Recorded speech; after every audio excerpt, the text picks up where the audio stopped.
আজকে করেছিলাম আঁশফল মাখা। আমার কাকিমাদের কাছে অনেক বড় বড় আঁশফল হয়েছে, তাই ভাবলাম আঁশফলগুলোকে পেড়ে খেয়ে দেখি। দেখলাম একটু টক টক, তাই ভাবলাম চলো আঁশফলটাকে মাখা করে ফেলি। যদিও আঁশফল এমনি খেতেই বেশি সুন্দর, আমি প্রথমবার কিন্তু এখানে আঁশফল মাখা ট্রাই করলাম।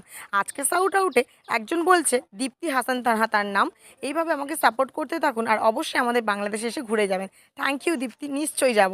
এরপরে হানিফ খান বলছে তোমার ভিডিও দেখতে ভালো লাগে। Thank you Hanif.